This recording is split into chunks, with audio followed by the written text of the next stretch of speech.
Hello, interwebs, and welcome to the Frak This podcast. I am your brand new aunt, Jessie Gender, and I'm joined as always by... It's Vera. I'm assuming that was the announcement that you were holding, that you wouldn't tell me before stream. Yep, exactly. My brother and sister-in-law officially had their baby, so now I'm an aunt. I'm sorry, you're throwing me off because you have now pronounced it a different way in as many times as you've said it. We did aunt, we did aunt. I've heard both, but the fact that you flipped back and forth, that I will not countenance. So I've always said aunt. That's what I do, but I know it's supposed to say aunt, so it's weird to me, but I say aunt. But I am an aunt now. My brother had a kid. I'm not going to say the kid's name on the podcast, but yeah, my brother had a kid, and I'm going to meet them in May. So, but I'm angry about it because yesterday was also my anniversary with my partner and fiance. So now I have to share, I guess. How dare that? Kids already starting in negative in my book. He's gonna have to work hard. Like, this day was for me, you little shit. Yeah, bastard. I mean, not literally, but bastard.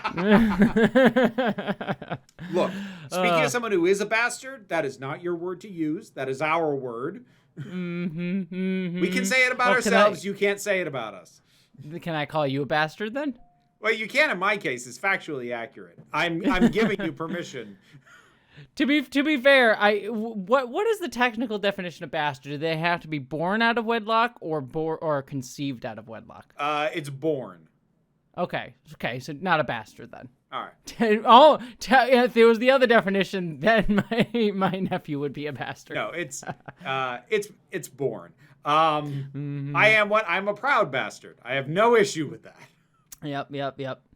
Well, I'm proud for you. Thank you. How are you doing? How have you been in the 2 days since I've seen you? I'm okay. Yeah, world's on fire. Yeah. How about yours? That's the way I like it, and I never get bored. Hey now, you're an all-star. You're an all-star. Yeah. Yeah. Well, speaking of worlds being on fire, I guess we'll talk about Battlestar Galactica. That'll be my transition. I guess it kind of works. Almost, sort of. I mean, metaphorically, a little. I mean, Caprica was literally on fire. I mean, at one point it was. Not in this episode, it's not. Okay, shut up. I don't need your technicalities. We're talking about Battlestar Galactica, and we're talking about the not at all political episode titled Bastille Day. Yes, an apolitical episode named after an apolitical event. This is a politics-free podcast, and don't let anybody tell you otherwise. None whatsoever. There will be none going on here. Oh God, I've tried. Okay, sorry. I just looked over at my notes because I'm about to go into our recap, and I watched this. So we were supposed to record this podcast yesterday, but it was my anniversary, so we moved it back. So you canceled on me just because you met the love of your life. What the fuck, Jesse? I know, I'm a bastard. You did not earn that title. That's stolen valor. Well, I feel like I did enough. It's fine. But I just looked at my notes right now because I just forgot what. Hello, cats are jumping everywhere now on my my screen. Anyways, yes, I looked at my notes and I have a note here that I'll get to in just a second. But it's a wild note and I forgot what the reason was for it. So we'll get to it as we get to it. Anyways, that'll be interesting.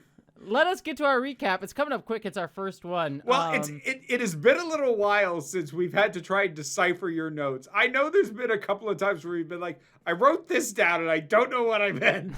And then we had to try and decode it. Well, because usually we watch this, I usually watch it the night before we record our podcast, the episode, but it's been 2 days for me now, so we'll see how well I remember.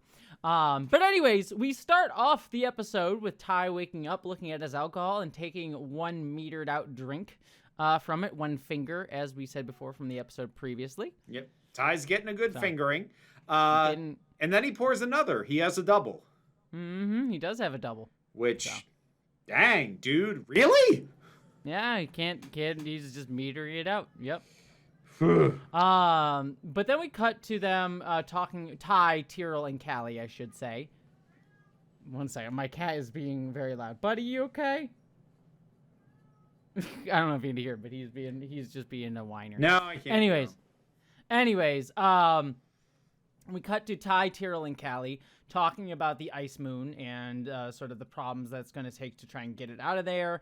It's 180 below, 180 degrees and below, so it's going to be a bitch to work there, as they say. Tigh sort of complains about civilians being whiny, about needing water. Now I remember what this note was for. There was a line where Tigh said, "Have you ever seen a man die of dehydration?" And my note was, "Ever seen a man suck his own dick?" from the Team America movie. Anyways, that movie has many problems, but that line always just made me laugh. Billy, you ever been in a Turkish prison? Yeah. That movie has many issues. Well, I was quoting Airplane, which I think was what they're probably basing it on. Yeah, it's what Team America was riffing on. Yes, very much. But yes, Ty's sort of like, I've seen dark shit, essentially. And they also note the fact that the water that they found underneath the water table, the liquid water, is salt water, but they tested the ice, and that is pure water. But it means that they're going to have to melt the ice before they take it up to the ship, which means they'll need a lot of men, 1,000 men to be precise. Yep. And, like, it was funny.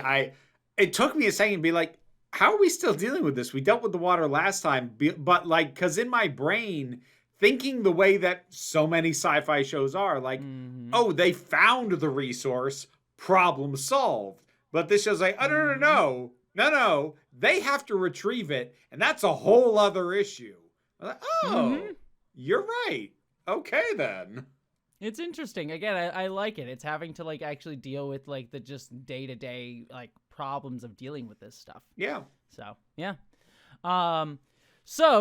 We then cut to Adama, Lee, Billy, and Roslin all talking to each other. And basically, Roslin is complaining about her worry about... Well, she's not complaining. She's pointing out the fact that she's worried about using slave labor because they are talking about the criminals that were mentioned way back in the miniseries, who were sort of being transferred from Caprica for parole hearings. And she doesn't want them to be used for hard labor just as slaves. And Adama's sort of arguing the other points, like they were sentenced to hard labor. Lee offers up this idea of, well, maybe we could have them earn freedom points and sort of earn their possible release. Adama sort of questions this, like, you want to release hardened criminals out into the fleet? And it's brought up too that I think Lee brings this up. It's like, well, they technically were on their way for parole hearings, which at least implies that they were possibly ready for release. Which I think is a detail they should have left out, because that just feels real convenient, just for the sake of giving Lee one more point over the position his father was taking. Especially given where things are going to go later on. Yeah, it doesn't go anywhere. Yeah, I don't think that aspect helps. Yeah.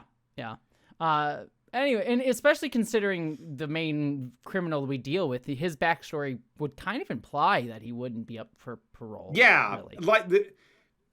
All right. At least not without a political thing. I will say right now, this episode's kind of messy. It's it's a little all over the map. What it does well, it does very well, but it's a little all over the place. Yes, I would definitely agree with it. Agree with that. I like it though generally, but we'll get there. Anyways, so yeah, there's all those arguments, and eventually they do agree that they're going to do this. A couple sort of caveats is that she wants to send Billy along to help weed out the hardened criminals that are like definitely not going to work to be used for labor. And then to Lee's sort of chagrin, Adama says, well, we should bring someone from the Galactica. Lee doesn't say anything, but you clearly see that he takes note of the offense that he is not being considered as a part of the Galactica crew in this instance. Billy offers up D. because she's the girl that he's been working with. He sort of plays it off casually, like, just I know her, she's good. Yeah. Working with, making eyes at and wanting to get to know better. But yeah, sure. Yes. Working with. And then also the scene ends with, as everything's rounding out, Roslin asks about seeing the Galactica Doctor, who is Dr. Coddle, who will be a character that will be coming up as the series progresses. I actually really like Doc Coddle a lot, so we'll get there when we get there, though. But it's clear that she is asking because she has cancer, but she does not let on that she needs to see him to Adama. She just says, I just need to, I think she just says, I need to check up. Sorry. No, she actually says something that I was shocked didn't become any kind of callback or raise any kind of suspicion from Adama. Because she says, it's just allergies. Oh, yeah. And the last time somebody said, it's just allergies, to this man specifically said that, they were a fucking Cylon trying to cover their body breaking down. Oh, yeah. That is true. So it's a little weird that Adama doesn't flag that. Yeah, that is actually very true. Yeah. So, well, evidently he did not. No. So. Anyways, in both times they were actually lying about it. Yeah, for different reasons, of course. Very different reasons, so far as we're aware. But yeah, both times it was a lie. I don't think he's ever going to trust anyone who tells them they have allergies ever again. It's like someone just sneezes on the bridge. Is like, all right, it's a Cylon. Kill him. Taking him out, shoot him. Somebody sniffles. What are you hiding? We have a quick little scene between Billy and Roslin where Roslin sort of takes notice that clearly she's aware that he chose D because he's making googly eyes at her. But we have a little bit of a longer scene where where Lee confronts Adama saying, "Is there something that you want to say?" And Adama says, "I have nothing to say to the personal representative of the president." And he says, "Well, I'm also your head pilot still." And he says, "I have nothing to say to him either." And he sort of says, there's going to come a day where you're going to need to pick a side. And Lee sort of says, "I didn't know we were picking sides," and walks away. And Adama says to himself, "That's why you haven't picked one yet." It is interesting, especially given that up to this point, for the most part, Adama and Roslin have been working decently well together. And so it is interesting that he is still taking this from a perspective of drawing a very clear line between him and her, between the military and this government. And I think it's also like him just taking offense at like someone not following his orders, especially his son. He doesn't seem like the kind of dad who would brook much disagreement with him. Yeah, so I think that's all. There's also a personal level to it that he's kind of offended by. Yeah.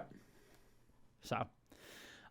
We then cut to Lee going to actually meet with the criminals on the Astral Queen, I believe is the name of the ship. And we meet the sort of president, or not the president, the captain of the ship, excuse me. Wilkins is his name. And he says, "They're just numbers. I don't even really know their names or anything much about them. I just was told to transport them." Well, I really love the first he says, "I'm not a warden, I'm a bus driver." Yeah, I liked that too. When I heard they said that they were just numbers, I'm like, "Ooh, is there going to be a number 6 anywhere?"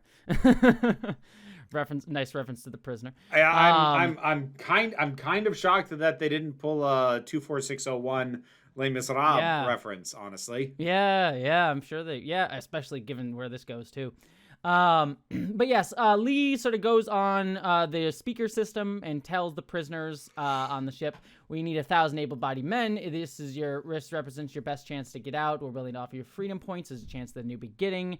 And please step out of your cell, anyone who wants to do it." No one does for a few seconds, and then one man, who we will eventually learn is named Tom Zarek and is fairly famous, steps out and says, "We respectfully decline," and then all the prisoners sort of chant his name, seemingly in support. Yep.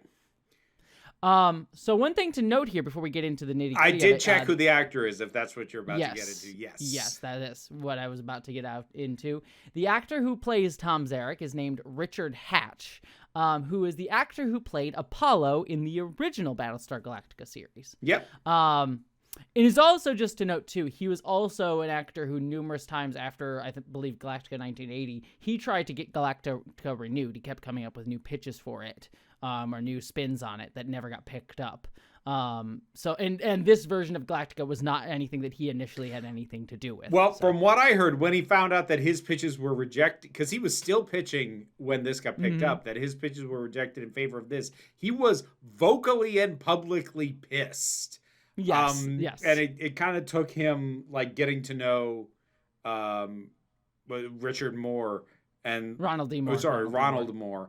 And really talk to him and hear the pitch in more specifics before he kind of softened on it. Because initially he was just like, I mortgaged my house. I put all this stuff together to put these pitches, and they just threw it all away in favor of this. So dude was pissed for a while. I mean, to a degree, understandably so. I mean, honestly, like this show is great, but like I can understand his resentment to a degree. Yeah. You know? So, but that being said, he does get this role, and I will spoil already, this character will come back numerous times. Oh, I assumed. Given the way the situation ends, I'm like, if this doesn't come up again, what a waste. Oh, yeah, no. Tom Zarek is probably, outside of, like, the Cylon characters that we see, probably the most recurrent character on the show. So, yep. So, yeah. We get Tom Zarek here. We then cut to, the opening title sequence, cut back. Wilkins is basically acting as audience surrogate here and says, who the hell is Tom Zarek? And we basically learn that he was in Billy's words, a freedom fighter and a prisoner of conscience, whereas D also presents a different point of view, saying that he was a butcher. There's actually a word before either of those that we hear. And especially keep in mind how loaded this word would have been in 2004. Yes. And that word is terrorist. Yes, very much so. Yes, very clearly alluding to 9/11 sort of stuff. Yeah. Now, don't mistake us, listeners. He is by no means meant to be analogous to Osama bin Laden or any of that. But, just understand that in entertainment at that point in time, calling somebody a terrorist meant more than it does if a piece of entertainment now has characters label somebody a terrorist. And what's interesting too is we get this conversation between Dee and Billy because Billy sort of points to the facts he is a prisoner of conscience. His colony was exploited by the 11 other colonies for centuries, and Dee says that man does not speak for us all because she's actually from the same colony that he's from, Sagittarion, and she said he blew up a government building and that's inexcusable. And they start. I'm sure the destruction of a building was completely coincidental and not intended to be an allusion to anything. I'm not super sure how. I'm not going to dwell on it because I guess it's not my place to make this criticism, or at least not to dig into it. But I don't know how I feel about having the woman of color be like, no, actually, he should have worked within the system. Yeah. That I get that to a degree, and it's especially since the show is not exactly working on any literal level in terms of how it's casting anybody in relationship to a specific culture with the different planets. The different planets don't seem to align. This is the, this cultural planet or whatever. They seem to have their own sort of distinct things. So I get that. So far as being portrayed, the notion of race, of ethnicity, doesn't really seem to be a thing. Genetically, Cylons are considered a race, but in a different way. Yeah, but genetically, the notion of different people of different skin colors having a different background, a different culture, a different lived experience doesn't really seem to be a thing. So in universe, I don't think it's any kind of an issue. Because the colonies seem to be treated as just whoever happens to live there, basically. Well, there's clearly some level of racialization in terms of the colony because of the fact that their Sagittarion is considered to be. But I would hesitate to call that racialization, if only because it's not demarcated in the same way that we demarcate race, which is something you can tell on sight. in in our society. So I would call it more along the lines of almost an exploited country rather than racialization. I mean, like it's mixed and messy because we don't know how much sort of oppression of Sagittarians there was and what the exact nature of it was, but it does get a little bit muddled if we, I think, make it too comparable to actual like racism.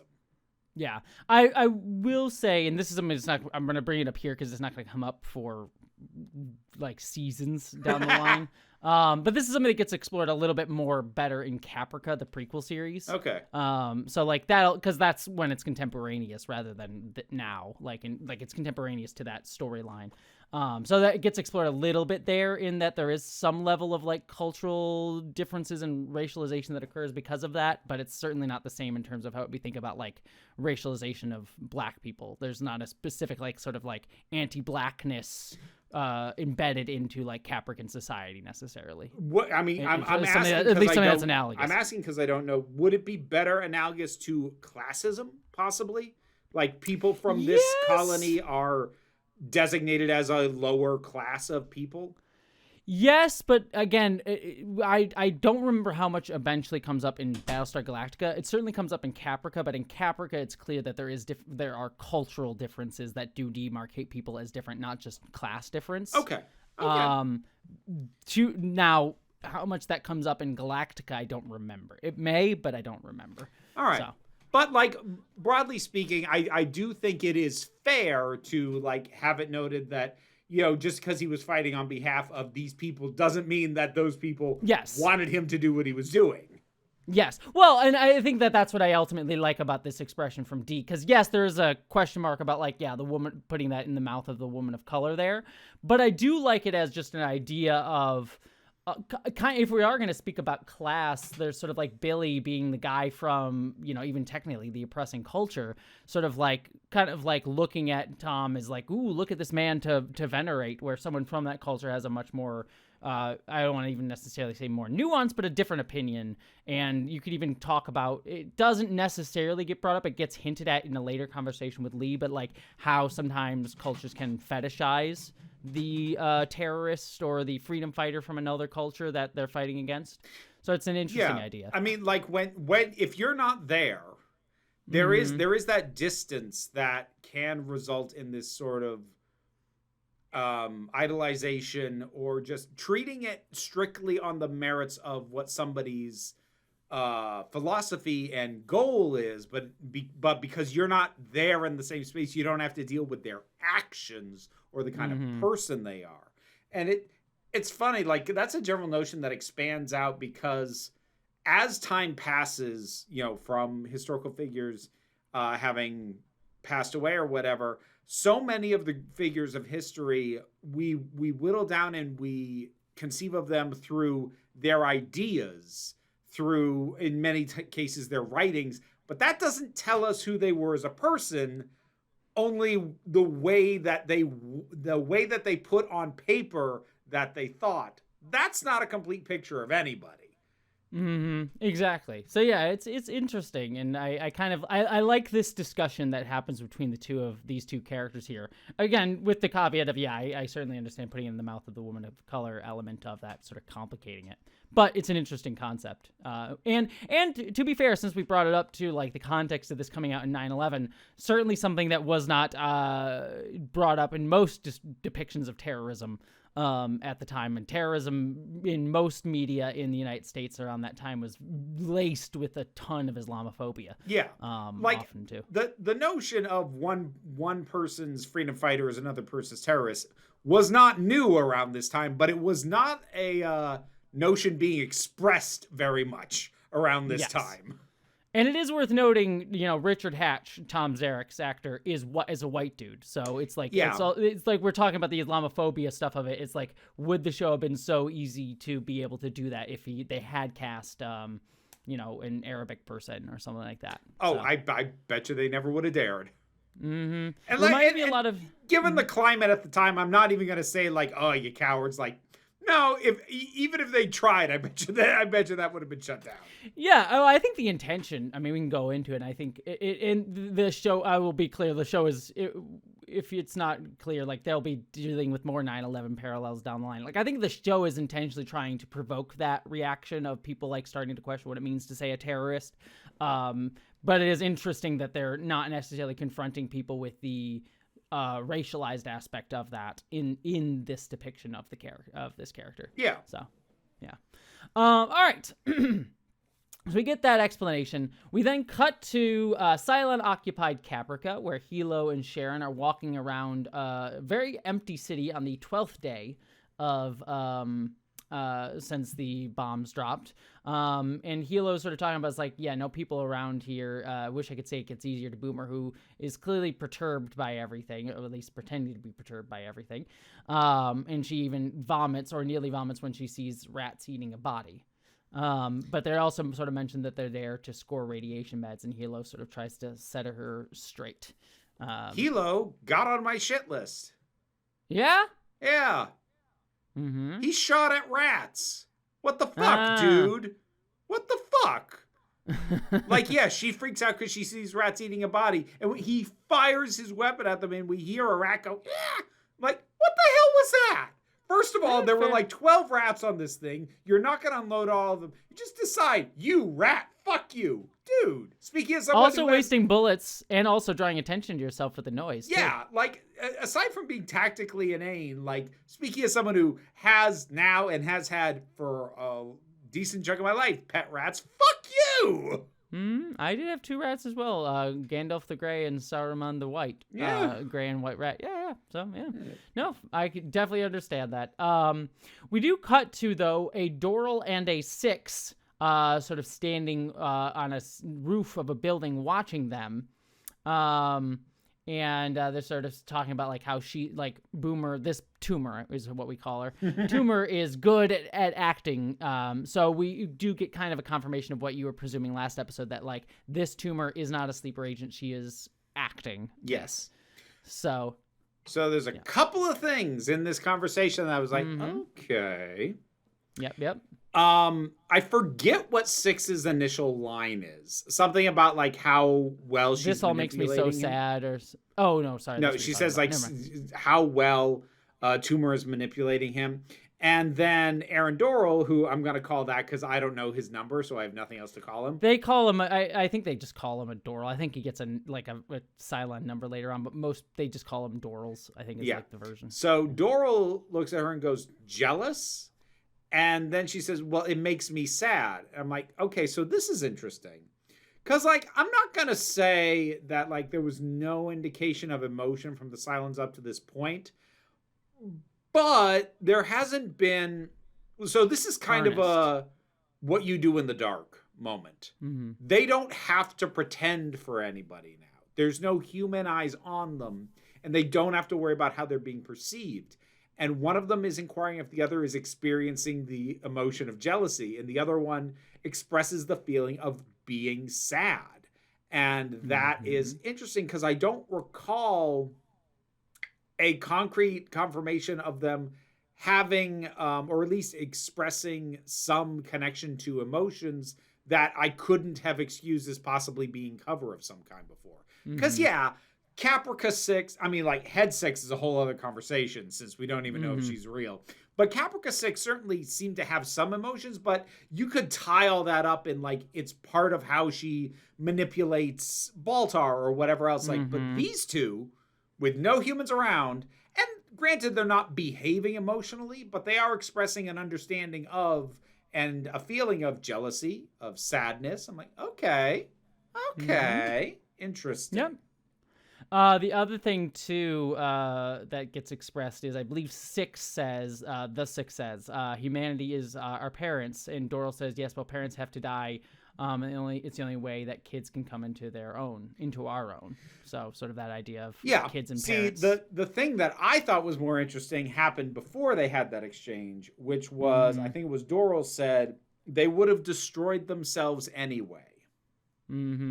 Which, if they believe that sincerely, and I am inclined to believe that given the way that they talked about When the Doral who was on Battlestar Galactica got picked up at the end of the miniseries, there is this talk of like, well, that's just their nature.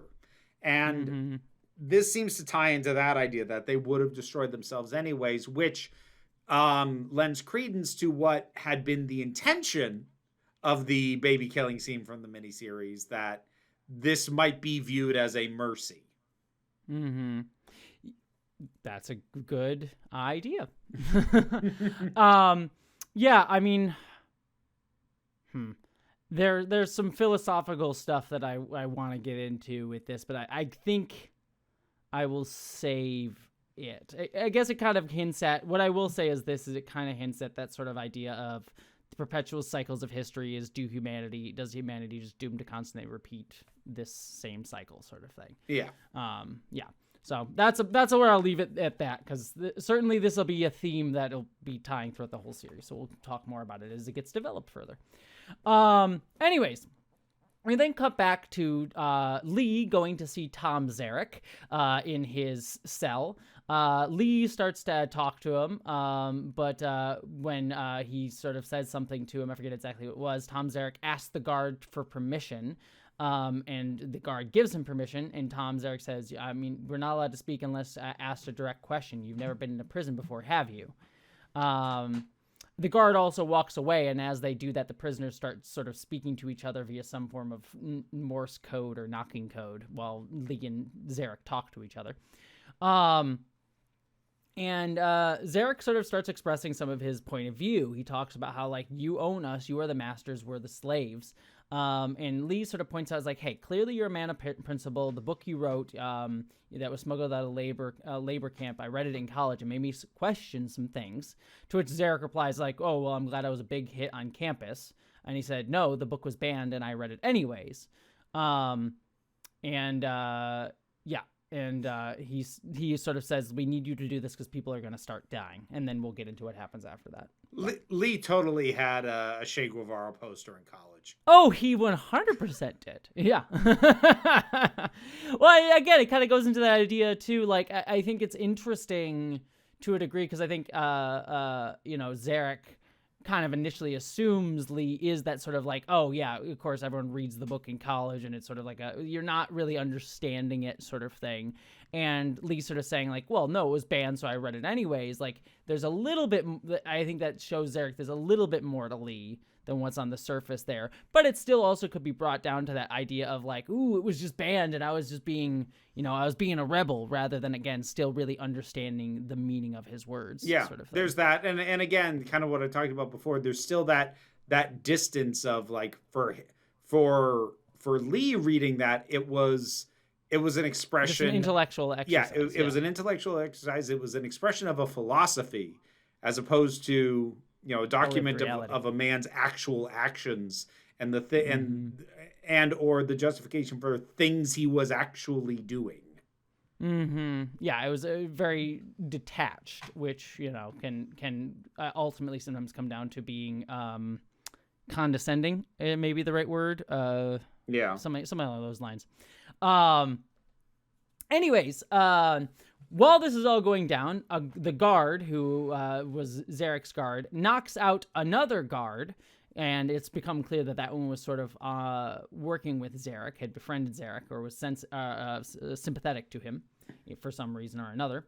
And the cameras start to go down, and Dee, Billy, and the warden all get attacked, and a prison riot starts. And then Zarek, while all this is going on, says to Lee, freedom is earned. And he tries to, say, Lee, just wait, no one's going to get hurt. But Lee starts going out and trying to punch his way out of the riot, or at least try to stop the riot by punching him, which is never going to work. Yes, because that's the way that you stop a riot. Punch people. That'll calm the whole situation. Yeah, and he could definitely take them all down by himself. Yeah, was not Lee's smartest day. I mean, It's about as smart as Gideon was on Crusade. Like, I'll end this mutiny by punching this one guy. Yeah. Well, that one worked. Yeah, I know. Crusade wasn't all bad, but come on. It had some wild moments. But yeah, prison riot happens and Zarek essentially gets in charge. We do learn that Zarek was the one that organized the riot. And then Billy, Dee, and Callie, because I forgot to mention Callie was there as well. I forget why. I forget. Oh, it was because Adama, like, it was suggested that Dee. So, like, here's the justification. It's thin as fuck. She shouldn't be there. It's suggested by Billy that Dee goes, but then Adama says, "I want someone from the ground crew there too." But he never says why. Yeah, presumably to teach. Oh no, them, wait, but he did say why. I want somebody from the ground crew there because I want to be sure that whoever we get to volunteer for that knows or can be taught how to use the equipment. Okay, that's a decent enough reason. It's an okay one. It's a thin excuse to, spoiler, it's a thin excuse to have a woman there to get brutalized that isn't Dee, because that would make Dee spoiled goods for Billy's little crush. So we'll get there. I don't like any of that shit that goes down, but we'll get there. I dislike that for a multitude of reasons. Oh, I don't disagree. We'll get there. But yeah, Callie is here. They're all in different cells, and I think Callie says, I'm not entirely sure, but I think it's Callie said they won't hurt us. We won't get them what they want. It's either Callie or Dee. I think it's Dee. It might be Dee. Anyways, we then cut to Starbuck and Baltar running into each other for a couple seconds. You missed who else was there. And Boxy. Yeah, you said he wouldn't show up again. Well, I did double check. This is the last time he will show up. He'll never appear again. This is it. I kind of like the way he's used in this, actually. Oh, I didn't hate it either. I kind of enjoyed him too. But yeah, apparently this is his last appearance. He actually, I did check. He actually was supposed to appear in Water, the episode right before this one. They actually shot 4 scenes with him, but they cut them all. And I think the reason they didn't cut the ones with him here is because he's kind of integral to the scenes. I think they started with him, and then they were just like, we don't want to really write with him, and they just cut what they could and left what they had to. Yeah. So. Because he's tagging along with Starbuck, and the Starbuck scenes you can't cut. Yeah, exactly. But yes, they run into Starbuck and Boxy run into Baltar. Head 6 is creepy and says, I wonder if she's a real blonde. No, Baltar says, I wonder if she's a real blonde. Head 6 says, I bet you she's not. Mm-hmm. Okay, sorry, I got that messed up. So we have that quick little bit. But then we have Starbuck basically being the acting CAG, giving a speech wearing Top Gun sunglasses. Yeah. And she's basically kind of being jokey but critical of the guys. She's like joking with them. She's like, hey, Flat Top, you got a need for speed or you got a hot date with your right hand? And if you don't because he's coming in too hot on some of his on his landings, and she said if you can't keep doing that, you'll need to start using your left. So she's kind of being one of the bros and joking around, but telling him, hey, you got to get this shit done. Which I get, but it's slightly odd just because of the proximity to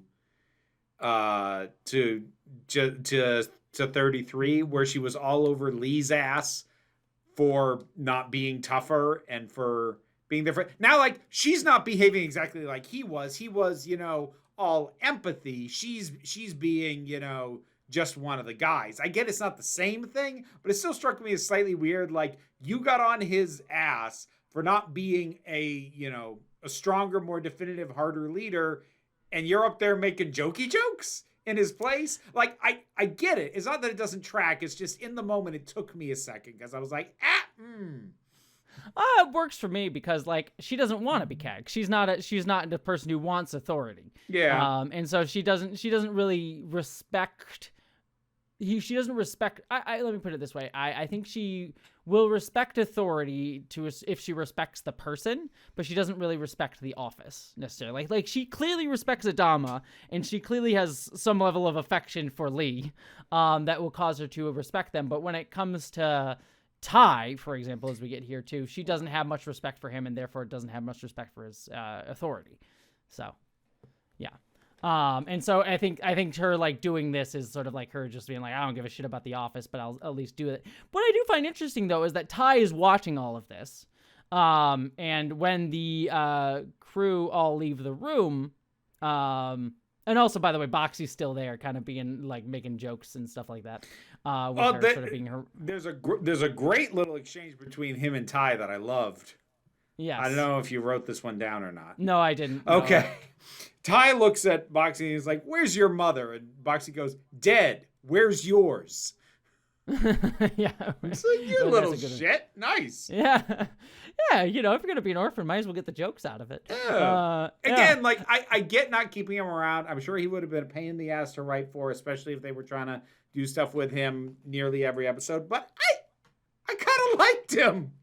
Yeah, it was fun. He didn't annoy. I could see this. I could see Boxy being a character that gets annoying and or undercuts some of the drama in a cartoonish way.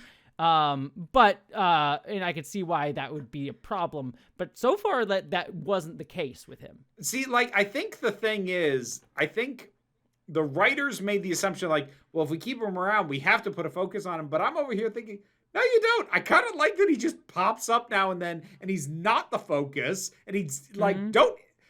Obviously, they didn't keep him at all, but my note would have been, no, you can keep him. Just don't ever give him a dedicated plot. Mm-hmm. Just have him be this kid who has nowhere else to be, who hangs out with the pilots sometimes. I think that'd be fun. Yeah, it would be kind of fun. Be the canine of the crew. Pretty much. He can be. Yeah. He's the 10 dog. Yeah. Anyways, Boxy heads out, and Tigh sort of is critical of Starbuck, saying like there's no smoking in the ready room. And you make a joke, like a guy comes in too hot, and you make a joke out of it. And Starbuck sort of says screaming at people doesn't always get the best results. And I kind of like that. So you just like a different style of philosophy of leadership, because I'm like, yeah, like. There's nothing like, wrong inherently, especially from her position. She's not wrong. Again, I'll point out she did tell Lee that he should slap her to get her to follow orders. But again, I also get that was partially a bratting, punish me daddy kind of tension moment. So I get that wasn't just about his authority. But again, like, these are things that I'm not saying are contradictory, don't track with the characters, but this is going to sound weird. When you're working long term, you have to kind of pace out the layers and the nuances of the characters as you go, because if you kind of dump in the nuances and the inherent contradictions that human beings just have early on before I get a handle on the character, it's one of those things. It is one of those things that I bring up. It's like, okay, I think this makes sense because it's just a nuance, but because I don't know the character well enough, I don't know if it's a nuance or a mistake. Got you. I find it to be an interesting nuance, but I hear what you're saying, that it comes a little bit quick. You haven't built up Starbuck enough as a character to like give us enough contradictions. I have enough faith in what I've seen of the scripting so far. I'm sure this all makes sense and is in character, but since I don't know the character that well yet, this stuff throws me off a little bit with how quickly like the contradictions within these people are hitting me. I'm not mad they're there. It's just maybe pace them out a little more. The other thing, too, I will note that I find interesting here is, like, she's being critical of Tigh. Like, her saying is, like, screaming at people doesn't always get the best results, which is kind of Ty's whole deal. Yeah, a little bit. And it's interesting because they're both, to a degree, the number twos to their respective Adamas. She's the number 2 to Lee, and Tigh is the number 2 to Adama. And like, arguably, like, we've seen repeatedly that Ty's more dictatorial, authoritarian style can grate on people, and Starbuck's sort of jokey being one of the bro style is an interesting contrast to what Lee does. Like, I could see that being an intentional, like, she's the Riker to his Picard sort of vibe as a sort of tag team sort of crew dynamic. You know what I mean? A little leadership bit. Dynamic. I mean, like, they're both bottoms, but he's mad about it. Yeah, yes, very much so. But yeah, I just found that to be an interesting sort of parallel that I think the show is making there. Ty is also looking for Boomer as well. She says that she's in the tool room. She's not the one. Okay, I'm gonna note this, and then I'm gonna circle back onto it later. Because it's Boxy It says like it's 1400. She's in the tool room, like in this sort of duh kind of way. Yeah, that's what it was. Yeah. So, anyways, we cut back to Apollo and Tom Zarek, who are now talking to each other's. And Apollo's sort of questioning what Zarek wants, and he says, we want to be treated like men, not animals, and now we have something to bargain with, and we're going to talk about your father. So he sort of wants to talk to Apollo about his dad to learn who he's dealing with, essentially. Yep. So we then cut to Baltar, or Adama talking to Baltar. Baltar initially comments on Adama's famous painting. And so like it's just a well-known painting and compliment his eye for art. I did notice an old school Cylon in that painting. Yeah, it was very kind of fun. Yeah. It was a fun little painting. But yes, Adama starts asking Baltar about how long it was going to take him to get his Cylon detector. Head 6 also starts talking to Baltar and saying, like, making his nerves go up by saying he can see right through you. And Baltar starts laying on excuses, but Adama kind of cuts through the shit and says, do you have a Cylon detector or don't you? And at that moment, Baltar says, I don't. And says, I don't think I'm the man. And, Head 6 kind of gets angry about this. Kind of. Angry she gets more angry. Fucking pissed. Yeah, she gets very pissed by the end of this. But, like, Baltar is not saying that he doesn't have a detector. He does sort of start saying, I don't think I'm the man for the job. He says he wants you. He thinks he's not good enough for it. At least that's what he's telling Adama. But yes, Head 6 gets pissed about it.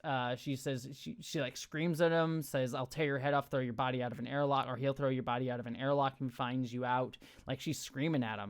Yeah, the editing even makes it sort of strong too. She does not take well to being defied, which is interesting because Baltar hasn't really yet. The most that he's done is done something that wasn't quite what she was telling him to do, but still accomplished the same end.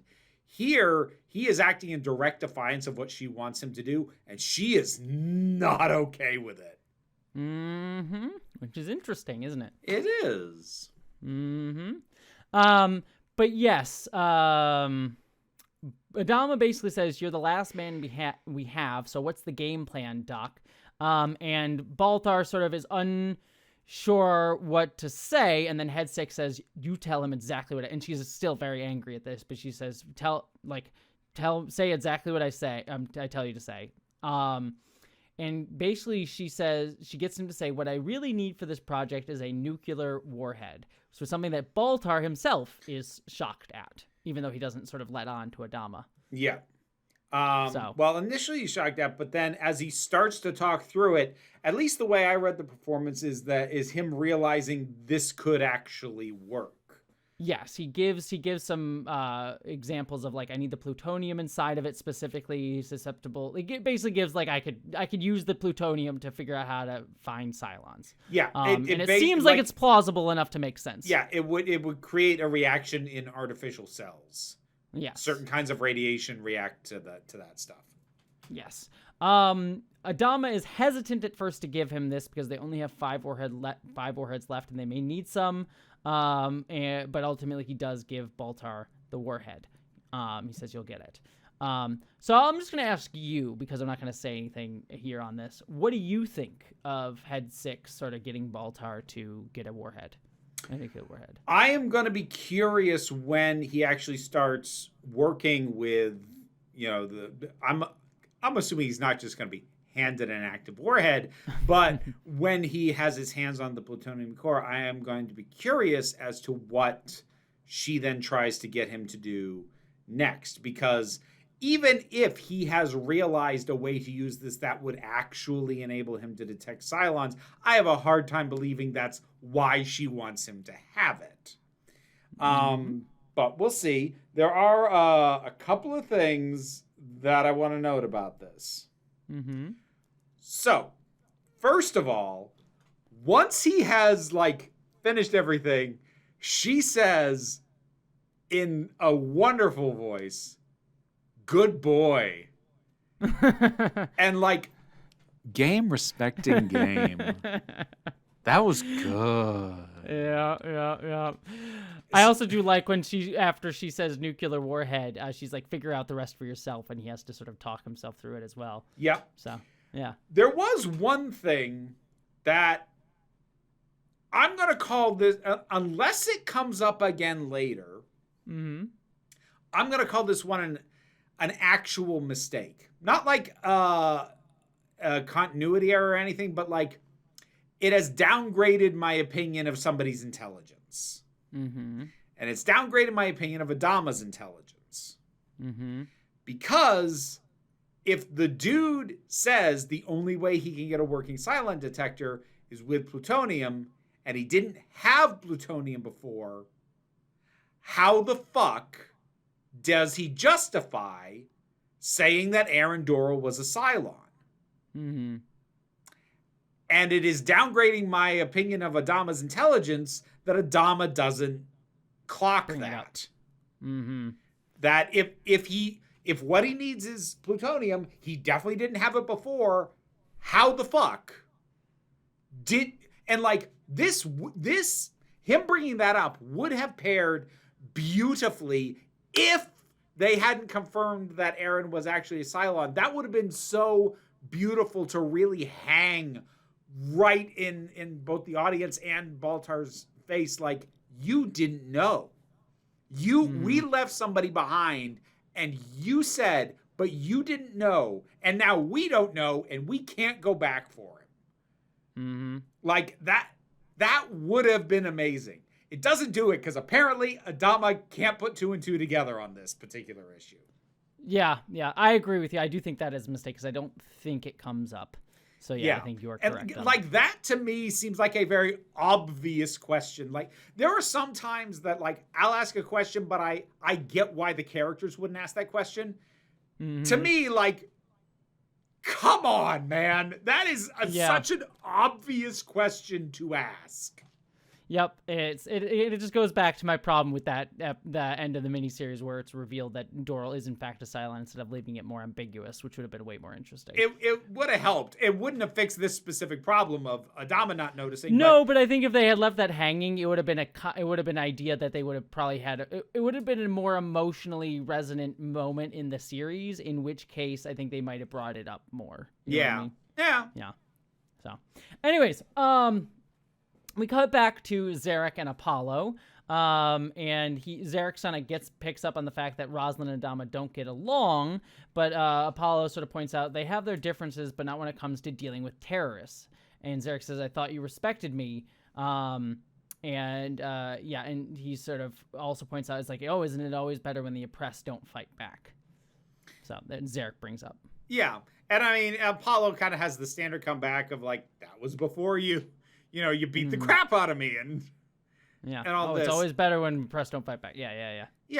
So there's Zarek's point of it's better when the oppressed don't fight back, but also like the dude might have been on your side, but you didn't give him the chance. You were too busy having half the prison population tackle him. Yeah, well, I think that's ultimately kind of where this comes down to a degree. Like, it's never expressly stated, but I think the undercurrent here is Zarek doesn't believe Apollo's earnestness at any point. Which, to be fair, from what we can gather, he has reason to not, considering the way he's been treated. Like, you can argue with his tactics and whether or not they were right in terms of his political career, but at the end of the day, he has no reason to trust anyone in any level of authority to respect that they would see him as a person. Oh yeah, that's fair. I'm not even like, I don't consider it a criticism of how the character's written that he that he's like doesn't trust Apollo. Yeah. No, I'm not saying you were. I'm saying that like that's the subtext of this, is that like he doesn't really buy that Apollo's being like legitimate and being like, oh yeah, you'll give us freedom points or whatever the fuck. Bullshit. I can't remember if it was here or later. There's a specific line in relation to that I snagged. I don't remember writing it down, so call it out if you need to. Okay, so I'll call it out here. It might be from a later scene, so apologies if that's the case. But, at some point, Apollo is, like, reiterating, like, I'm willing to work with you. You earn the freedom points, earn your freedom. And Zarek's like, there it is. There, you just said the truth. Freedom has to be earned. Oh, yes, that is the line. I do have it written down. But yes, that is a great line. Yes. Yeah. And so it's like you basically like, yeah, you've pointed it out, like the problem. Yeah, you just gave the game away. We have to earn the right for something that should just automatically be the case. Mm-hmm. Which kind of gets to his ideology, which I'll get to in just a second. We cut to Chief and Boomer making out in the back room again, or supposedly making out in the back room again, but actually they're having a conversation too about the Master at Arms having no idea who took the C4. The Chief saying, I took care of it, but then Tigh comes in and sees them together. He sends the Chief out. And he points out to Boomer, you don't honestly think you two have been fooling anyone. The whole ship knows it stops now. We let you two get away with it, but now we're at war when like the Galactica is going to be mothballed essentially. But now we're at war. You're his superior officer. That's an order. So here's the thing I want to call back to. And just because it makes the point, because Tigh's like, I knew, the ground crew knew, everybody on the ship knew. We just didn't care because we were being decommissioned and we let it slide. And like, he doesn't even label that just to them. He's like, we let a lot of stuff slide. But here's what I wanted to know. This is the tool room. This is where Boxy said she was. And like in that. Even Boxy knew. Yeah, it's 1400. She's in the tool room. Duh. Yeah. Boxy fucking knew. That's how bad you two were at covering up that you were doing this. The kid knew. Yeah. Which again, I love that as a detail. It's great. And it kind of goes to what I was saying again before, where it's like, I think this is part of like the sleeper agent strategy of like, if everyone thinks I'm bad at hiding shit, they're not going to believe that I'm actually hiding shit. So. Yeah. Which, I mean, fair strategy if intended. Also, interesting point out, like, you're his superior officer sort of thing. Like, I puts it on her, which it is literally true that superior officer, but it's also nice to see a show being like, yeah, women can abuse their office of power too. It is, but it's also a little weird. Like, yes, she is his superior officer, but also like, he's not in her chain of command. Yeah, because like he heads the ground crew and she's a pilot. Like I'm not disputing military code. If it says superior officer of any kind, even if it's not in the same chain of command, it's still not okay. Nope, I buy that. Power dynamics can still be fucked. But I did find myself thinking that like, because it threw me off because I'm like, he heads the entire ground crew and she's his superior officer when she just flies one Raptor? Well, theoretically, she would be an officer and he would be an enlisted man, potentially, I think it would be possibly. Run. Yeah. Potentially, yeah. I mean, like, rank-wise, she's captain, and I get that he's not, but it was one of those things that was like, wait a minute. Yeah. It tracks, it just took me a second. Sorry, this is me. So people in the comments who are actually no military shit will correct me on this, but like technically he's a chief, and I just think Master Chief from Halo, who is also still technically not an officer, he's still an enlisted, I think is technically how that runs. Like that's the highest rank you can have as an enlisted man without being an officer is Master Chief, which is the thing. So, like, that's how I know. So, yeah, I think that would be and also, like, Chief O'Brien from Deep Space Nine, who was also, they made clear, as an enlisted man. Yeah. So, like, Chief is one of the highest ranks you can be as an enlisted person. Yeah. But again, of course that's me just knowing Halo from sci-fi. Of course, it's Halo that's how you know that.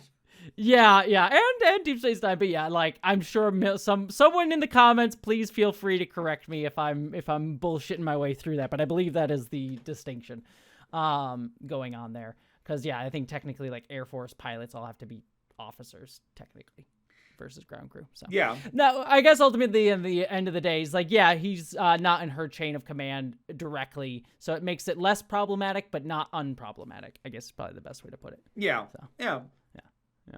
But yes, cutting back to Zarek, And he basically makes a announcement to Adama and Tigh, but so the entire fleet can hear it. And he says, "The government is illegal and illegitimate. I demand immediate resignation of Laura Roslin and her government and free and fair elections. This is not done for us or for me. It's done for you and for the children of humanity's future. This is the first day of the new era." Which, that is interesting as a goal. Mm-hmm. It's especially interesting for somebody who uses the tactics that he uses. Mm-hmm. It is interesting to me, and I'm not sure if naive is the right word. Maybe a little idealistic. I think that would be the word. Idealistic is probably what to it think is. that somebody who is willing to take hostages and blow up buildings doesn't want to change the system. Mm-hmm. Just thinks we have the wrong people in charge of it. Yeah. So I'll be curious. I'm curious again to see how this is ultimately going to play into my looking at the series. Cause it would seem like a character like him would have more radical goals than that. Yeah. However, I can see that being like a criticism of the show, sort of not being willing to really address the more radical nature of sort of oppression in groups like this.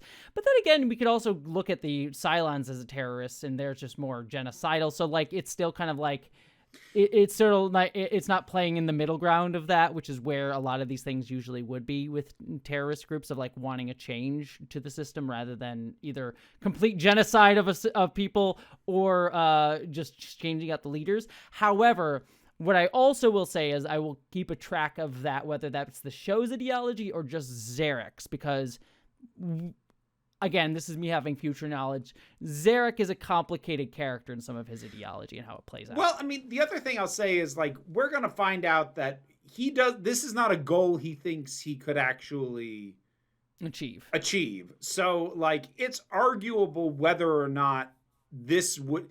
So, okay, we're going to get to some points later where he's actually going to make a really good case for some of the things he says should happen. Mm-hmm. And one could argue that it is that for what he's actually trying to do, he is hoping to destabilize the government even more than what his demands might imply. Mm-hmm. And when we get to the tail end and the agreement that ultimately gets reached, it could also, again, depending on where it goes, be argued that he's accepting this because it's more than he thought he'd see happen in his life. And maybe later on, he's going to try and push it even more. Yeah, and I actually bring up that point because I kind of forgot that point too later on, is like, if you're just making that the point here, like maybe he is expressing an idealistic goal to make the idealistic point to everyone out there, but his goals are more radical, but he's doing this so he can influence, like maybe his speeches are ideological, but his goals are actually very pragmatic. Yeah, like it was very and radical. It was very purposeful that the entire fleet hear that at least stated goal is free and fair elections. Mm-hmm.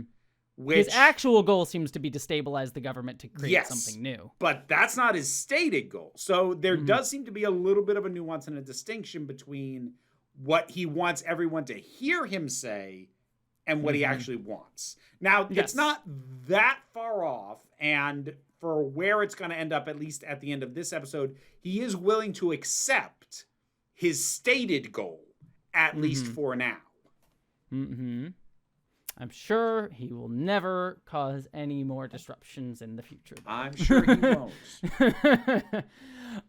Anyways, we then cut back to Roslin and Adama talking about this transmission. They sort of talk about how his transmissions are jammed now, but Roslin says it's too late.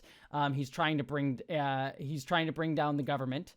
Adama says, "Don't worry about it; it's not going to be a concern." But Roslin points out, like, you don't know about public opinion. Tom Zarek is a name with weight. He spent 20 years in prison over a matter of principle, and rebellions are contagious, and we can't afford to destabilize the government now.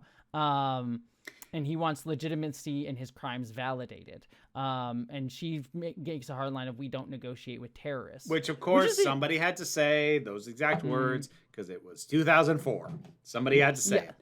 Yes. I I do appreciate it. And I think she's very much right that Adama doesn't understand anything about PR and public perception because he doesn't have to. That's not the military's job to care about how they're perceived. Mm-hmm. Yeah, and I also find it really interesting, too, because it to a degree, and it will be called out a little bit later on, too, but it is coming across as, like, her taking it personally. And I really appreciate this of, like, holding on to power sort of thing. Like, yes, she states, like, and she's not necessarily incorrect about this, we can't afford to destabilize the government now. However, like, it does seem to be a little bit of, like, he's coming after me in my position and my power. Which is something that does happen when people gain power. They tend not to want to lose it. So I like that this adds a little bit of nuance to Roslin, who's been generally a fairly pragmatic and empathetic character generally so far. One of the more ones who are more so in the show. And this comes across as a bit more personal, taking it personally sort of thing. Yeah. So, which I like. It adds some good nuance to her character. Anyways, we then cut back to Starbuck, Adama, and Tigh making a sort of action plan. And basically they come up with a plan to basically get on the ship and take down Zarek. The big point here, though, is that Starbuck sort of makes the argument that she should be the one going. Initially, I believe it's Adama who says no, or Tigh. No, Tigh who says no. Initially, Tigh says no. Starbuck and Tigh says no. Adama says we still have some Marines on here who can do this. Starbuck says they don't have a sniper and nobody's a better shot than me in or out of a cockpit. And at that point, Tigh goes, I hate to admit it, but she's right about that. Yes. So it's a little bit of like, and I do like this point too, where it is somewhat of a stretched excuse to get Starbuck to be the one leading the team, but it does at least have a character beat of Tigh being willing to agree with her even on a professional matter, even though he doesn't necessarily agree or like her personally. Oh, he clearly cannot stand her, but like this is a situation where the facts are on her side and he doesn't dislike her so much that he's going to deny reality. So it is, I will say it is a slightly contrived bit to like get her to be the one leading the little team, bit, but... especially, well, you know what? Hang on to that. I'll save it for when we get there. Because there's a bit about the sniping that I'm like, oh, for fuck's sake, we'll get there. Yeah. Well, we cut to Billy and Dee, or Billy D as I like to call them, where they're in their cages talking about... she sort of asked Billy, like, how did I get assigned to this detail? Well, the president thought you'd be valuable. The president doesn't know who I am. And it becomes very clear that she knows that Billy was the one who asked her to be brought along, which she again seems to take as somewhat, I don't want to say charming, but sort of like, all right, I see you. And she sort of tries to make light of it. It's like, oh, well, at least it breaks up the day and I get to meet new people. However, at this point, we then cut to my favorite storyline of the episode, which is a prisoner talking to Callie, who's clearly trying to be a creeper weirdo towards her and being like, don't mock me, little girl. I'm not mocking you. And she she's like basically just trying to intimidate her, and she's gonna... Well, and he says, you should be nice to me. Yeah. It's very clear he's being a creeper, weirdo douche, and Callie, at least for her part, is being like, fuck you, dude, and like, she's not doing so much that she's trying to instigate him, but is also not giving him anything, so. Yeah, my note just says, ew, do we need this gross asshole? No, we don't. No, we really don't. We do not need this at all. The storyline for this is very annoying and contrived and stupid, so. There's one element of it that I think is an interesting point, but I wish it had been made in a different way. That comes up later on briefly in a single line, but we'll get there when we get there. I'll explain when I get there because you're giving me... I'm pretty sure I know which line you're talking about, and I don't think that fixes anything, but... No, I don't think it... we'll get there when we get there. I don't think it fixes it. I'm saying that's an interesting point that could have been made in a much different way, in a much better way. Anyways, we then cut to Tigh telling Starbuck good hunting as they send her off to go on the ship. We then cut back to Zarek and Apollo. And Zarek's making these points that we were talking about earlier, like who voted for Roslin? No one voted for her. Is that a democracy? Is this a free society then? If we didn't vote for her, we need and Lee sort of argues back like we need a government and a leader. And Zarek argues we need to be free men and women. If we're not free, then we're no better than the Cylons. Yeah, and like what I mentioned before, he has a very fair point that there's currently an unelected president calling the shots, somebody who very much nobody voted for. Because, like, the thing is, if we're going to mirror it off the United States, down the order of succession, most of these you can argue somebody voted for. Like the president, obviously. Vice president, they were on the ticket. You knew it. Speaker of the House, did you vote knowing they were going to be in line for the president? No, but people did vote for that person. They still won an election. When you start getting down to appointees, like the Secretary of Education, that is a 100% unelected position. And so it's a legitimate criticism. No, very much so. So yeah, it's just pointing out like we're not free. We're not led by people that we voted for. It's interesting. Again, it's I mean, this is the anarchist in me, so I'll make this anarchistic point, but it's not the point that the show necessarily will make. Argument of like, even if we have elected representatives, doesn't necessarily make us free. But that's me being an anarchist, and I'll leave it there. I mean, I guess I don't currently identify as an anarchist, but living in America right now, I do not disagree. Yeah, I guess the point that I kind of was leading to there is like, there's a part of me that's like, this is the point where I would argue like Tom Zarek being a terrorist, but still being like, this system should work in a specific way. This is him expressing that in a way that's not just about a pragmatic goal. Yeah.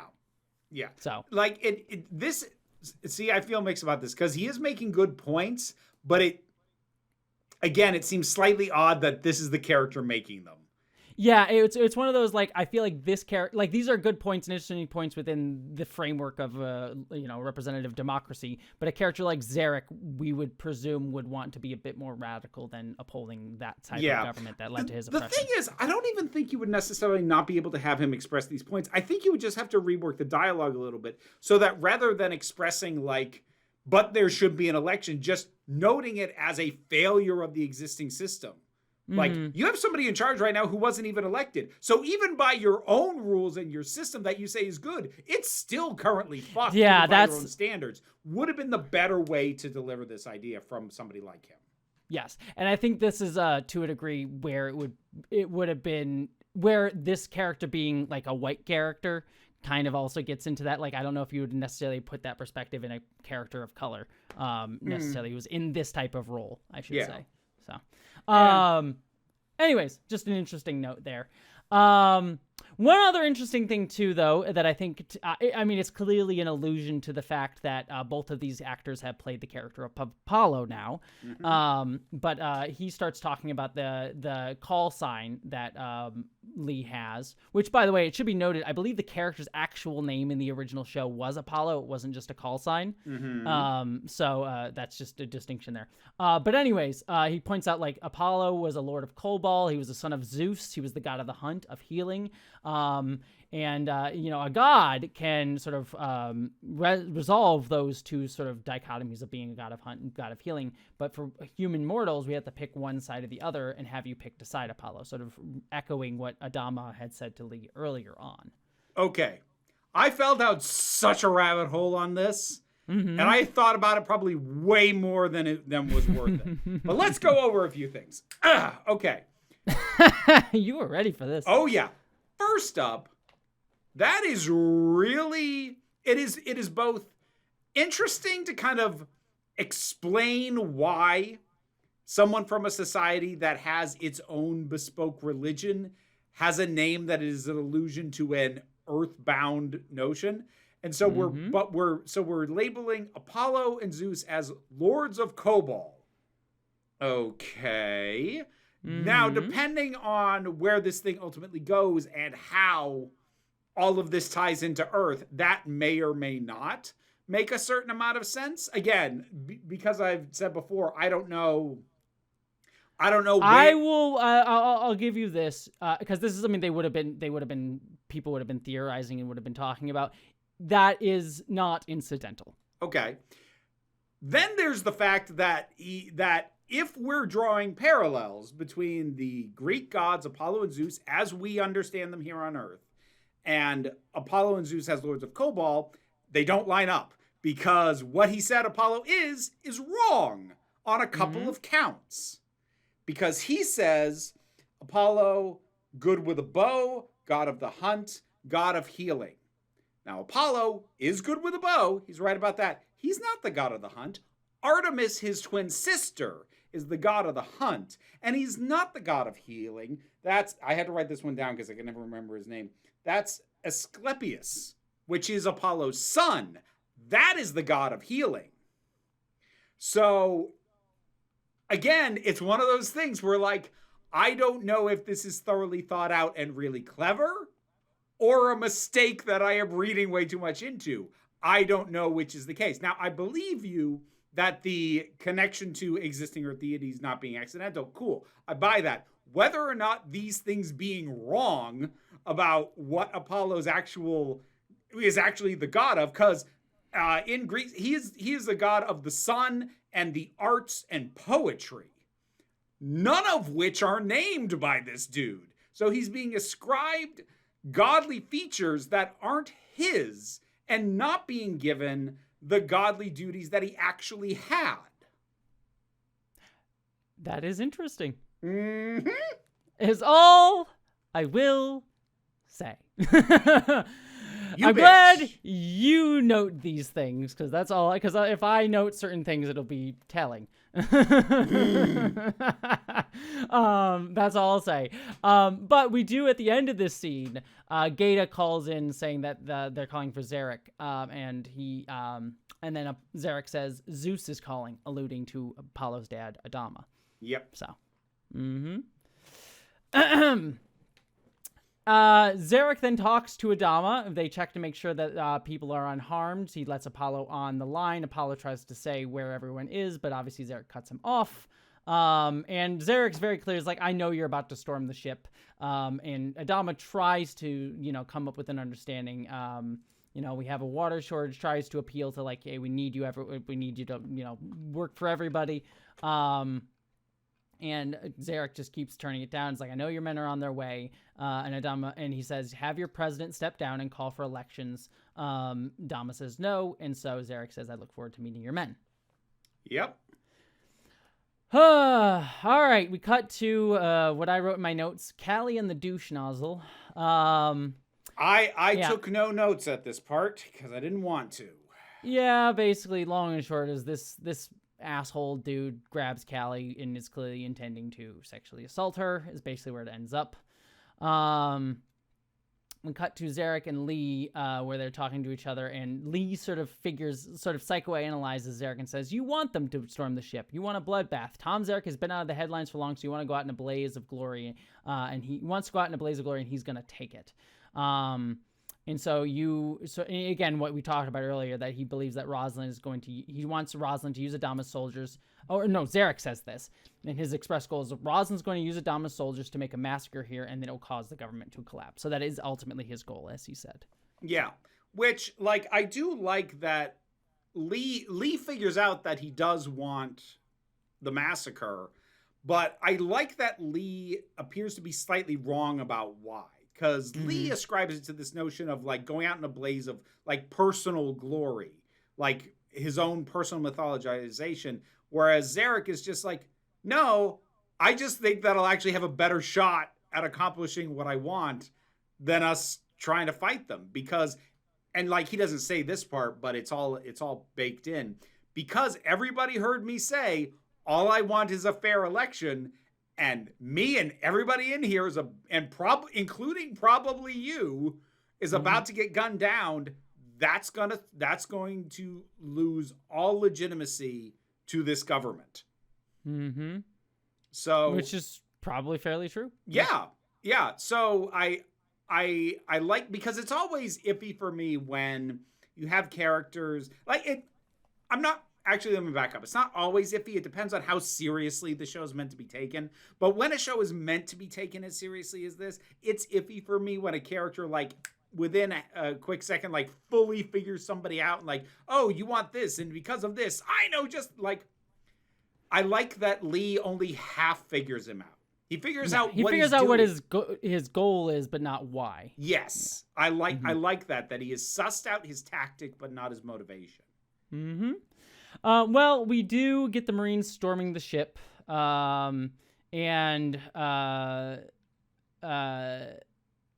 Marines start storming this. There's a lot of intercutting here. So essentially, the Marines start storming the ship. Lee and Zarek are continuing to confront each other. However, Callie screams because douche nozzle's doing his shit. Yeah. And Starbuck believes that this means that they're killing the prisoner, so she tells the Marines to storm in.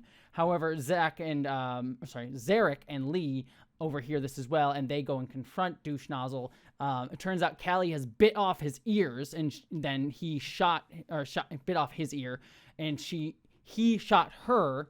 And now seems to want to try and shoot her again. Because it's like a gut shot. So like she's not in good shape, but with prompt medical attention, she might be okay. Yes, but he's going to do that. So here's where there's a line here. Like Lee starts trying to talk this guy down, and he's being just awful. He's like, "You filthy bitch! You all deserve it." You da da da da da.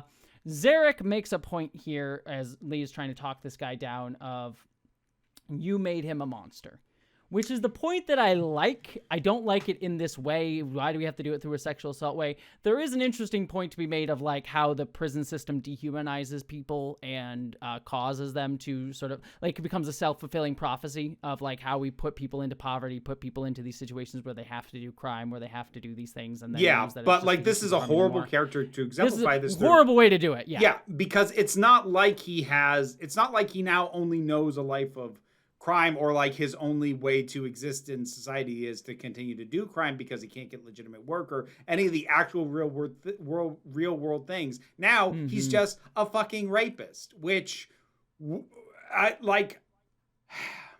I'm sorry, I am less empathetic to the idea of, because I was in prison, I definitely 100% never would have done this before, but now because I've been in prison, I want to rape people.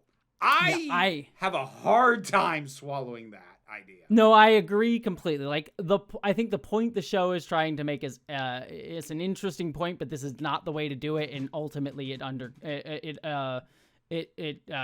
what's the right word? It undercuts itself. Yes, by doing it that way. Because the prison system does not make you a rapist. No, the prison system can make you harder, can make you disillusioned, can make you isolated, and it can definitely trap you in a cycle of crime. It doesn't make you a rapist. Yes, agreed completely. Interesting point, bad way to do it. Anyways, Apollo does eventually shoot the prisoner, and and then he points the gun at Zarek that he has. And he says, you're going to tell your men to work for their points, earn their freedom, and then you're going to get your election. To which Tom sort of is like, oh, not what I expected. And he basically says, like, you're right. Lee says, you're right. Democracy and the consent of the people, I believe in those things. You can have them too, or you can have this bullet, your call. And Tom actually takes it. He questions how do I know whether your father or the president will honor my word? And Lee sort of says, we'll leave the ship in your hands, or you can have your last stand. And you can still have, he says, we'll leave the ship in your hands, and if the word doesn't get followed through, you can still have your last stand because you'll have the ship. Yeah. And Tom does ultimately take that deal, showcasing, again, what you were saying before, that his goal was not just go out in a blaze of glory because to venerate himself. He did actually want these goals, and he didn't think he was going to get it. Yeah. Yeah, so it's why, even though I feel like it could have been worded in a better way, I do like that he introduces this notion to Lee, like, we're supposed to have elections. It's not supposed to be run by someone who wasn't appointed that. And Lee's like, no, you're right. What's going on right now is fucked, but you are right. And I will try and get you that. Mm-hmm. Zarek agrees. They try to get Callie out. There is one moment here where, because Starbuck had been trying to get a shot on Zarek, but Lee was in the way. And when things calm down after Zarek accepts this, she does get a shot on him. And she's about to take it, but Lee actually saves his life at the last moment. Okay, so let me go off on this for a little bit. Little bit of a personal nitpick. Thing I'm goddamn sick of seeing. So, if she is as good a shot as she says she is, if she is actually a sniper, she does not need a laser sight. Yeah. That is not a thing snipers actually use for the exact reason that they are used in television and film, which is that it makes it super obvious that you're aiming something at somebody when there's a fucking red dot just showing up on them out of nowhere. And it's the only reason Lee knows to get this guy out of the fucking way. Aside from the fact that a laser sight will be useless anyway if you are actually at a far enough distance that you need a sniper rifle, because bullets have drop off and a laser sight goes 100% straight, so it's useless anyways. Like, it's one of those things I will make allowances for in something silly or something where the point is that they're supposed to notice it so they know, like, a gun is on them.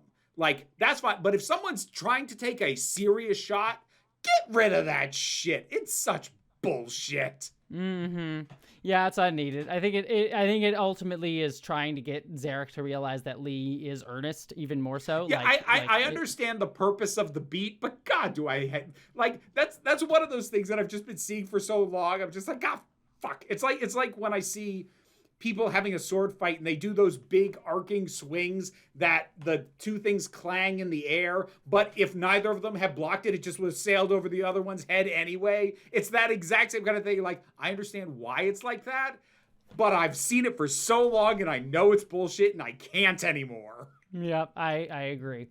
Well, we cut out of this to a little while later. Lee is now sort of briefing Adama and the president on what happened. The prisoners now have full control of the Astral Queen.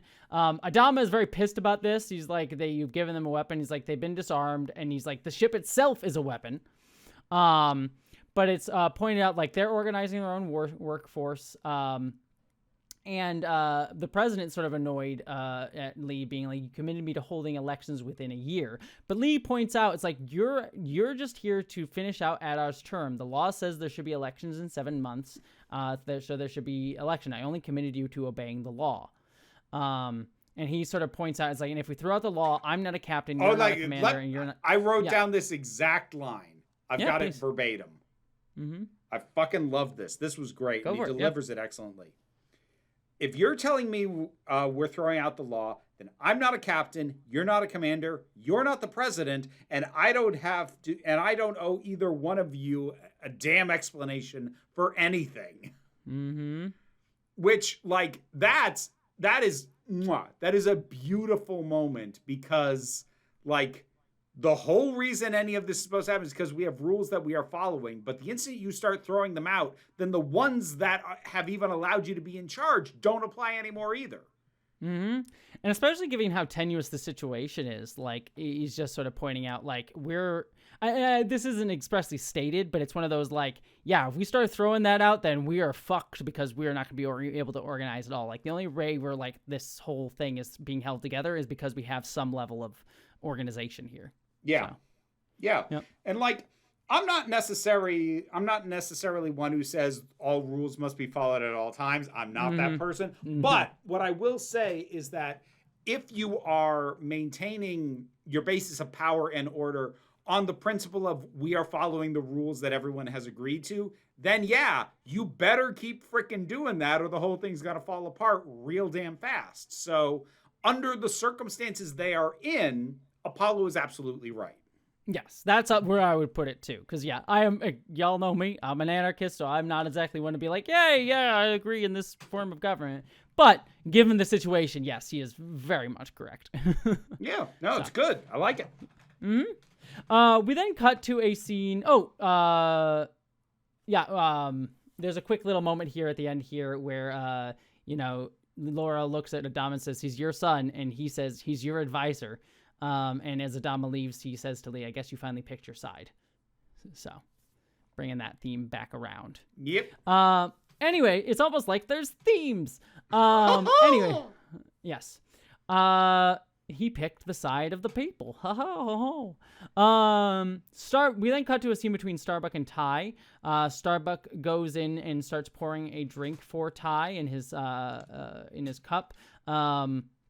They drink it, and it turns out it's water, not alcohol, because they've been getting the water. So that seems to be working. She had a flask with water in it. The bitch stole my bit. Yeah, she did steal your bit. As of right now, listeners, Vera is literally drinking out of a flask that says the word water in quotation marks on it. And I'm 99% sure that is not water. Anyways, know. I mean, to be fair, I don't know when you last refilled it, so we'll see. Anywho, but Starbuck says to Tigh, it seems to be now her reaching out in a way that Tigh tried to do, I think, at the end of the miniseries. She's noticed that I have my flaws, too, and seems to, be all right, water under the bridge, quite literally, I guess. But then Tigh says, yes, well, my flaws are personal, yours are professional, and he dismisses her. Which, first of all, dude, your personal problem is you're an alcoholic. That absolutely affects your professionalism. But I still appreciate it because it shows the rationalization that he has for getting on her ass the way that he does. Mm-hmm. And I appreciate that. He's wrong, mm-hmm. but I understand his justification now, which isn't going to make me less tired with the fact that he's a dick, but I now understand better why he's a dick and how he validates to himself the fact that he's a dick, rather than just his character being dick and nothing else. Mm-hmm. Mm-hmm. Yep. Well, there is that. We then have the chief going around to see Callie. She is lying in bed, and it's Chief and a bunch of the other ground crew basically being like, yeah, that's our girl. She's tough. They asked him, did you really bite that guy's ear off and things like that? And she's like, lucky I only bit that off. Ha ha ha. I do end up, I will say, despite the rest of the storyline, I do like that scene.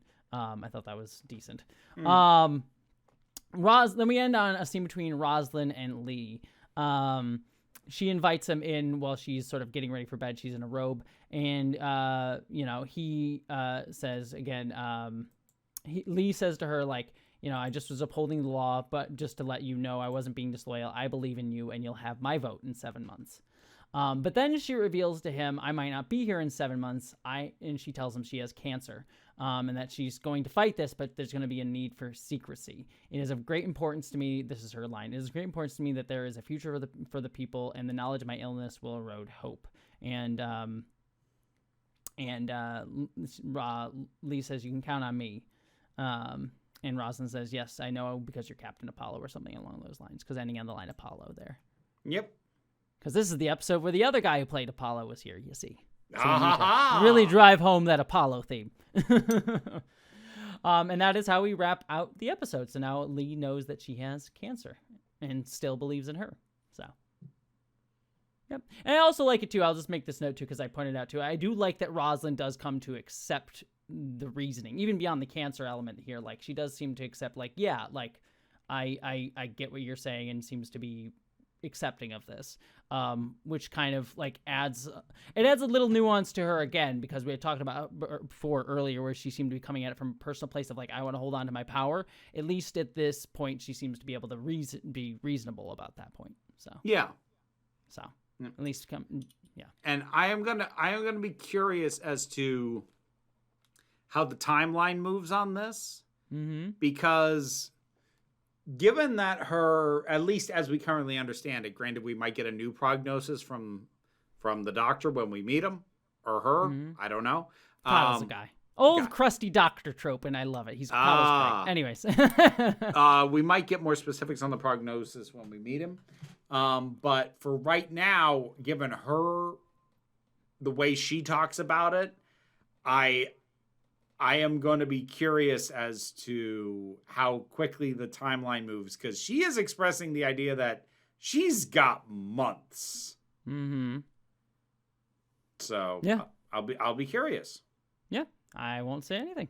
Because so far it's been keeping a very tight timeline. I think we have covered at most 2 weeks.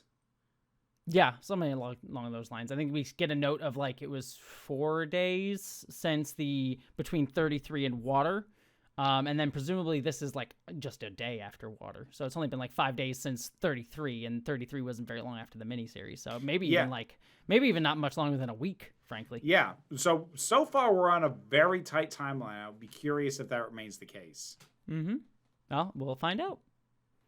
So, alrighty. All that being said, let us jump to the spoiler minute. So for the next 60 seconds, I am going to talk spoilers. And if you don't want to hear any spoilers, just as Vera does not, you can or you can skip ahead 60 seconds, just as Vera is going to take off her headphones. So Vera, give me 60 seconds on the clock. And go.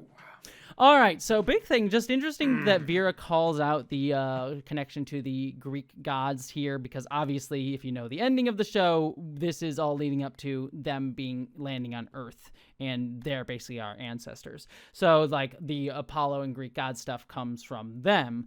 I don't know, actually, if her point of, like, the fact that they got it wrong in this show ever comes up as an explicit thing. Certainly, I think that works, though, because obviously over many hundreds and thousands of years, things would change. Myths would get changed over time.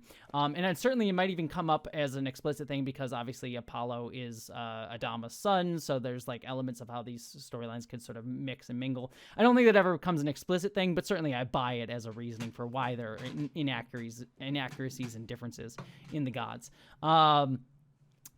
So that's just an interesting note. I'm trying to think if there's anything else major. I mean, obviously we know the elections come up and it's time. Baltar or Elon Musk who gets it, but we'll get there when we get there.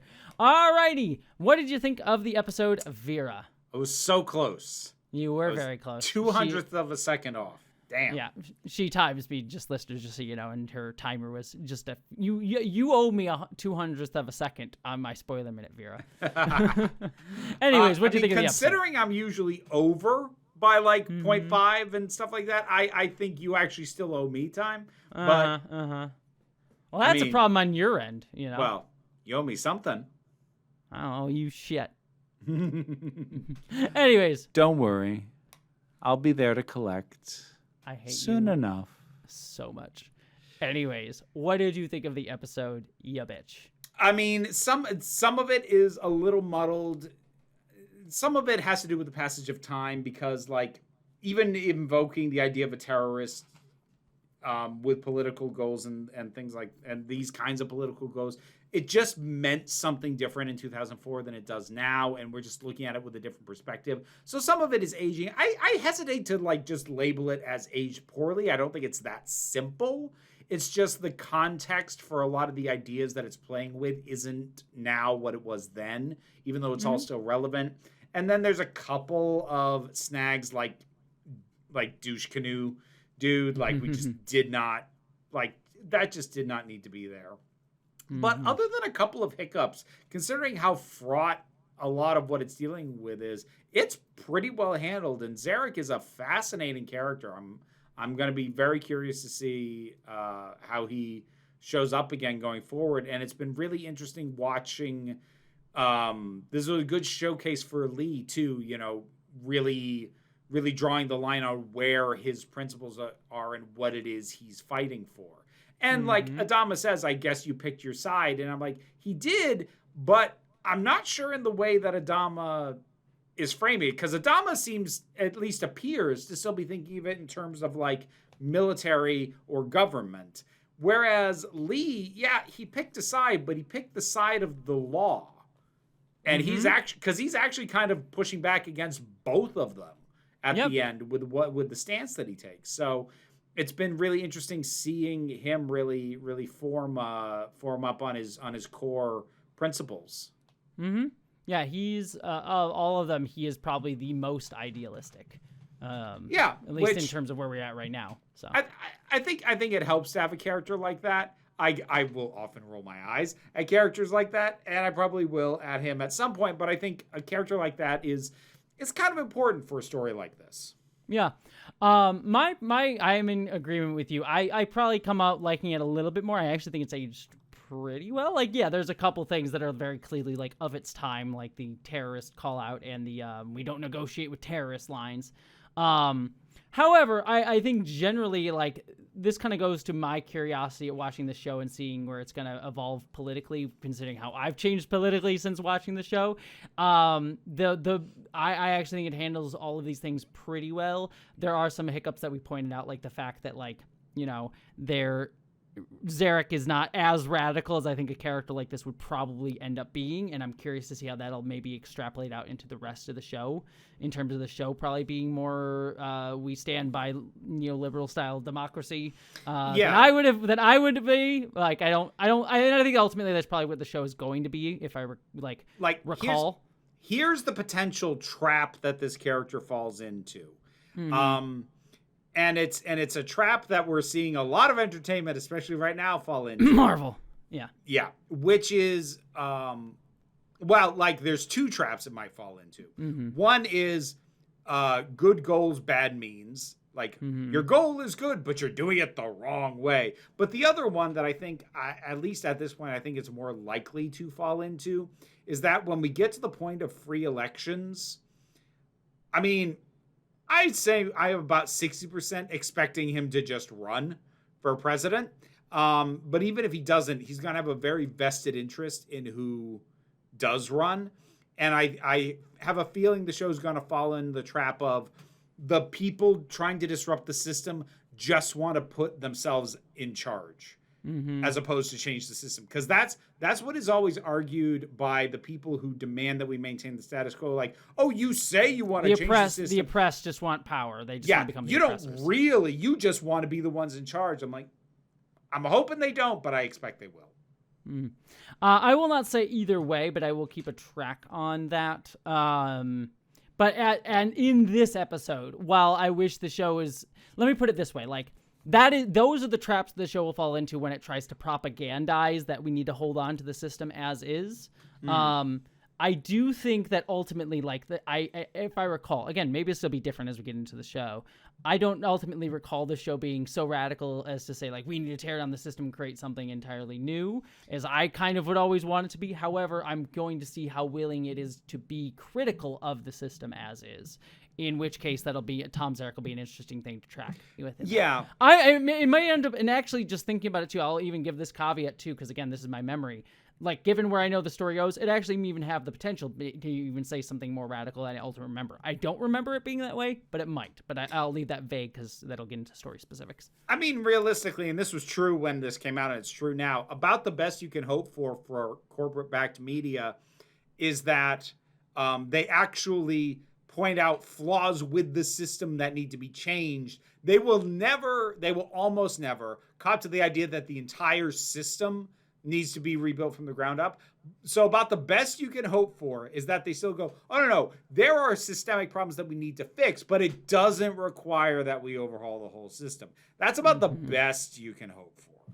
Yeah. I think the other best we could hope for is something like Star Wars Andor, where, like, the system is overtly evil fascist that does need to be torn down, but even that will ultimately go to reestablish the New Republic in that show, which is reflective of our present reality. But that show is very... We'll see how the second season of Andor goes. I'm not sure that it's necessarily the goal of the people that at least we're tracking to build something like the New Republic. No, they're just trying to tear down the fascism, which I think is is a thing we need today. It's an energy we need, so I'm not knocking it. Yes. But. So and I think that's to the show's advantage, honestly, and we'll see how the second season does it. Yes. Anyways, but that's a larger conversation. That is all, but that's not what this show is. No. This is a show that's much more talking about the meaning of democracy. So again, it's a thing to track, but ultimately getting back to my point here, I agree with you completely. I actually like this episode a fair bit more than you, even though I think there are early seeds to larger potential problems down the line for the show, but we will see. Yeah. So, cool. All right, that's my thoughts on this episode. Anything else, Vera? Nah. Alrighty then, stuff time. Stuff! You can find my stuff by looking for Council of Geeks. Geeky stuff is paid for by Patreon.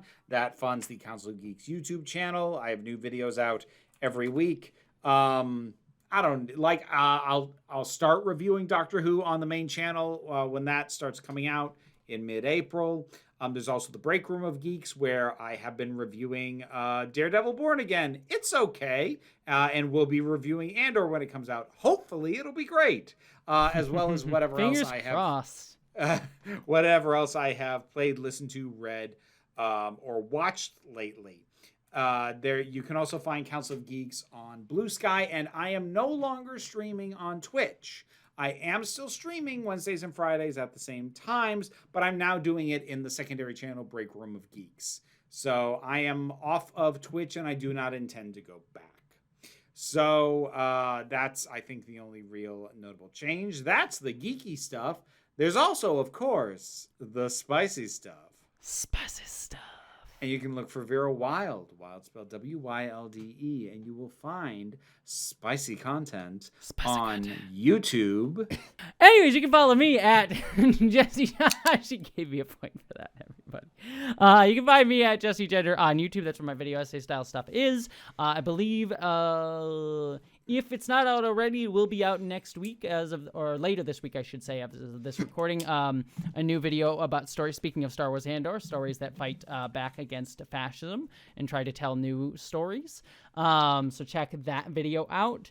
I have a secondary channel called Jesse Gender After Dark, where I do news, reviews, reactions. I will also be doing Star Wars Andor as that show comes out. So check that out. I'm thinking of trying to figure out how I'm gonna handle doing that, because reviewing 3 episodes at once is gonna be a pain. So I'll figure it out, but I will be reviewing it there. I also have a Patreon that helps me pay my bills. You can support me over there, and I'm also on Nebula, which is the streaming service that houses my movie Identities, which you can watch on there as well. That is everything. Oh, I'm also on Blue Sky, so follow me there. Anything else, Vera? Nah. Alrighty. With all that said, I hope y'all live long and prosper. Be seeing you.